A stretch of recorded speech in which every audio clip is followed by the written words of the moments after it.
दोस्तों, आज मैं तुम्हें एक ऐसी पहेली सुनाता हूं जो तुम्हारे दिमाग को हिला देगी। सोचो ना, क्या कभी तुमने गौर किया है कि वो कंपनियां जो कल तक आसमान छू रही थीं, अचानक से जमीन पर कैसे आ गिरती हैं? जैसे एक दिन वो मार्केट की मालकिन होती हैं, हर कोई उनके प्रोडक्ट्स का दीवाना, और अगले ही पल कोई अनजान सा स्टार्टअप आता है और सब कुछ उलट पुलट कर देता है। क्यों होता है ऐसा? क्या वो बड़ी कंपनियां नींद में सो रही होती हैं, या कोई गुप्त राज है जो उन्हें पता नहीं चलता? सस्पेंस मत तोड़ो।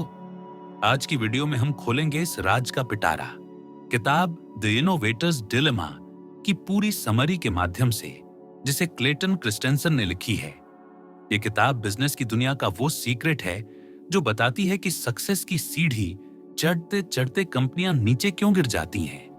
और हां, मैं ये सब बहुत ही सरल तरीके से बताऊंगा, जैसे हम यार दोस्तों में गप्पे मारते हैं। तो चलो डाइव लगाते हैं किताब की गहराई में और देखते हैं आज के भारत में ये कैसे फिट बैठती है। भाई लोग, सबसे पहले किताब की थोड़ी सी बैकस्टोरी को समझते हैं। तो क्लेटन क्रिस्टेंसन एक बड़े प्रोफेसर थे हार्वर्ड बिजनेस स्कूल में, और 1997 में उन्होंने ये किताब लिखी। उनका मकसद था ये समझाना कि अच्छी अच्छी कंपनियां जो स्मार्ट मैनेजर्स चलाते हैं, वो क्यों फेल हो जाती हैं जब नई टेक्नोलॉजी आती है। किताब में वो दो तरह के इनोवेशन की बात करते हैं। एक है सस्टेनिंग इनोवेशन और दूसरा डिसरप्टिव इनोवेशन। अब इसे आसान भाषा में समझें तो सस्टेनिंग इनोवेशन वो है जहां कंपनियां अपने पुराने प्रोडक्ट्स को और चमका देती हैं। जैसे अगर कोई कार कंपनी है तो वो अपनी पुरानी कार में ज्यादा माइलेज, बेहतर इंजन या फैंसी फीचर्स डालकर उसे अपडेट करती रहती है। ये बड़ी कंपनियां इसमें उस्ताद होती हैं क्योंकि उनके पास ढेर सारे पैसे, एक्सपर्ट टीम और मार्केट का नॉलेज होता है। वो अपने मौजूदा कस्टमर्स को खुश रखने के लिए ये सब करती रहती हैं, जो हाई एंड वाले होते हैं और ज्यादा पैसे खर्च करने को तैयार। लेकिन समस्या तब शुरू होती है जब डिसरप्टिव इनोवेशन घुसता है। ये वो नई चीज है जो शुरू में थोड़ी कमजोर, सस्ती और सिंपल लगती है। ये बड़े कस्टमर्स को नहीं भाती, लेकिन छोटे या नए मार्केट में घुस जाती है। धीरे धीरे ये बेहतर होती जाती है और एक दिन पूरे मार्केट को निगल लेती है। बड़ी कंपनियां इसे इग्नोर कर देती हैं क्योंकि सोचती हैं, अरे ये तो हमारे अमीर कस्टमर्स के लिए नहीं, प्रॉफिट कम है, छोड़ो। अब किताब को असली उदाहरणों से समझते हैं। दोस्तों, क्लेटन ने डिस्क ड्राइव इंडस्ट्री का गहरा स्टडी किया। 1970 से 80 के दशक में बड़ी कंपनियां जैसे IBM बड़ी बड़ी 14 इंच वाली डिस्क ड्राइव बनाती थीं, जो मेन फ्रेम कंप्यूटर्स के लिए यूज होती थीं।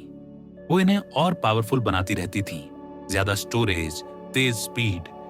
लेकिन छोटी कंपनियां आईं और 8 इंच, फिर 5.25 इंच और यहां तक कि 3.5 इंच वाली छोटी डिस्क बनाई। शुरू में ये कम स्टोरेज वाली थी, लेकिन सस्ती, छोटी और पोर्टेबल। बड़ी कंपनियां ने कहा, हमारे बड़े क्लाइंट्स को तो बड़ी वाली चाहिए, ये छोटी क्या काम आएगी। लेकिन वो छोटी डिस्क धीरे धीरे इंप्रूव हुई। पहले पर्सनल कंप्यूटर्स में यूज हुई, फिर लैपटॉप्स में, और आखिर में सब पर राज करने लगी। नतीजा, कई बड़ी कंपनियां बंद हो गईं या पिछड़ गईं। किताब में एक और कमाल का उदाहरण है स्टील इंडस्ट्री का। बड़ी इंटीग्रेटेड स्टील मिल्स थीं जो हाई क्वालिटी स्टील बनाती थीं, लेकिन मिनी मिल्स आईं जो स्क्रैप मेटल से सस्ता स्टील बनाती थीं। शुरू में कम क्वालिटी का, लेकिन सस्ता। वो छोटे मार्केट जैसे कंस्ट्रक्शन रॉड्स से शुरू हुई। बड़ी मिल्स ने इग्नोर किया क्योंकि उनका फोकस हाई एंड जैसे ऑटो इंडस्ट्री पर था। लेकिन मिनी मिल्स बेहतर हुई और धीरे धीरे पूरे मार्केट पर कब्जा कर लिया।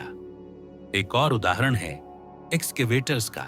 पुरानी केबल वाली बड़ी मशीनें थीं, लेकिन हाइड्रोलिक वाली छोटी आईं, जो शुरू में कम पावरफुल थीं, लेकिन आसान और सस्ती। बड़ी कंपनियां ने सोचा, हमारे बड़े प्रोजेक्ट्स के लिए नहीं, लेकिन वो छोटे कंस्ट्रक्शन में हिट हुई और बाद में सब पर राज किया। किताब कहती है कि ये सब एक पैटर्न फॉलो करता है, एस कर्व। शुरू में डिसरप्टिव टेक सुस्त होती है, लेकिन बीच में तेजी से ग्रो करती है और तब तक बड़ी कंपनियां लेट हो जाती हैं। दोस्तों, ये किताब आज के भारत के लोगों के लिए समझना क्यों बहुत जरूरी है। तो देखो, दुनिया इतनी तेज बदल रही है कि हर दिन कोई नई टेक आ रही है। भारत में तो स्टार्टअप्स का बोलबाला है। युवा लड़के लड़कियां रोज इनोवेट कर रहे हैं। किताब की थ्योरी आज के उदाहरणों से बिल्कुल मैच करती है। जैसे फिनटेक में देखो, ट्रेडिशनल बैंक जैसे एसबीआई या एचडीएफसी हाई एंड सर्विसेज पर फोकस करते थे, महंगे लोन, ब्रांचेस। लेकिन पेटीएम या फोन पे आए यूपीआई के साथ सस्ता इंस्टेंट पेमेंट। शुरू में थोड़े इश्यूज थे, लेकिन गांव शहर सब ने अपनाया।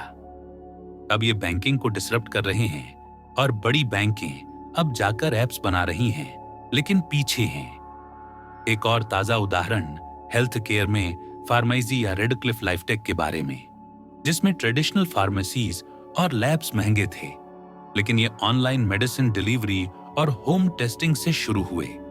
शुरू में क्वालिटी पर सवाल थे, लेकिन अब 1500 से ज्यादा फार्मेसीज और 80 से ज्यादा लैब्स खोल चुके हैं। ये डिसरप्टिव है क्योंकि सस्ता, कन्वीनियंट और अब हाई एंड भी कवर कर रहे हैं। या फिर एडिटिव मैन्युफैक्चरिंग यानी 3D प्रिंटिंग। ट्रेडिशनल फैक्ट्रियां बड़े स्केल पर फोकस करती हैं, लेकिन स्टार्टअप्स जैसे इंडियन कंपनियां एआई और आईओटी के साथ 3D प्रिंटिंग से कस्टम पार्ट्स बना रही हैं, जो सस्ता और फास्ट है। वर्तमान में ये इंडस्ट्री 4.9 को बदल रहा है। और ईवी में ओला इलेक्ट्रिक, ट्रेडिशनल बाइक कंपनियां जैसे हीरो पेट्रोल पर थीं, लेकिन ओला ने सस्ती इलेक्ट्रिक स्कूटर से शुरू किया। शुरू में रेंज कम थी, लेकिन अब चार्जिंग नेटवर्क के साथ मार्केट कैप्चर कर रहा है। एआई में भी, जैसे एग्रीकल्चर स्टार्टअप्स ड्रोन से फसल मॉनिटरिंग ट्रेडिशनल फार्मिंग को डिसरप्ट कर रहा है।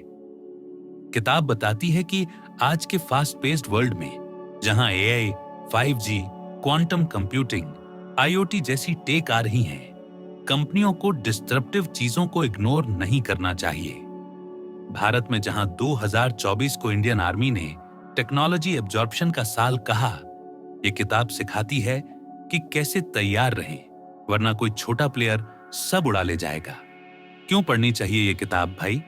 अगर तुम स्टूडेंट हो, बिजनेस ऑनर या स्टार्टअप सोच रहे हो, तो ये तुम्हें बताती है कि सक्सेस की राह में क्या पिटफॉल्स हैं। ये सिर्फ थ्योरी नहीं, बल्कि प्रैक्टिकल एडवाइस देती है, जैसे डिसरप्टिव आइडियाज के लिए अलग टीम बनाओ, छोटे मार्केट से शुरू करो। आज के पोस्ट कोविड जमाने में, जहां रिमोट वर्क, ऑनलाइन एजुकेशन और सस्टेनेबल टेक जैसे चेंज हो रहे हैं, ये किताब तुम्हें फ्यूचर प्रूफ बनाती है। जैसे जूम ने मीटिंग्स को डिसरप्ट किया, शुरू में सिंपल लेकिन अब स्टैंडर्ड। पढ़ोगे तो समझोगे कि इनोवेशन सिर्फ नई चीज नहीं, बल्कि स्मार्ट स्ट्रेटजी है। आखिर में क्लेटन क्रिस्टेंसन इस किताब से क्या संदेश देना चाहते हैं? वो कहते हैं कि अच्छी कंपनियां फेल नहीं होती क्योंकि वो बेवकूफ हैं या गलत डिसीजन लेती हैं, बल्कि क्योंकि वो बहुत अच्छी होती हैं अपने पुराने तरीकों में। वो अपने मौजूदा कस्टमर्स को इतना सुनती हैं कि नई चीजों को मिस कर देती हैं। संदेश ये है, डिसरप्टिव इनोवेशन को गले लगाओ। इसके लिए अलग ऑटोनोमस ऑर्गेनाइजेशन बनाओ, जहां नई टीम छोटे मार्केट्स पर फोकस करे, जल्दी फेल होकर सीखे और कंपनी के रिसोर्सेज यूज करे, लेकिन पुराने वैल्यूज से अलग रहे। जैसे किताब में उदाहरण है कि कुछ कंपनियां ने ऐसा किया और सरवाइव की। मतलब बदलाव को अपनाओ, एक्सपेरिमेंट करो, नहीं तो कोई और करेगा और तुम बाहर। ये किताब का कोर मैसेज है, इनोवेटर्स डिलेमा से निकलो और फ्यूचर जीतो। दोस्तों, कैसी लगी इस किताब की डिटेल्ड समरी? अगर तुम्हें इस किताब की पूरी ऑडियो बुक सुननी है तो कमेंट में बताओ। हम इस किताब की पूरी ऑडियो बुक डिटेल में रिकॉर्ड करके आपके साथ शेयर करने की कोशिश करेंगे।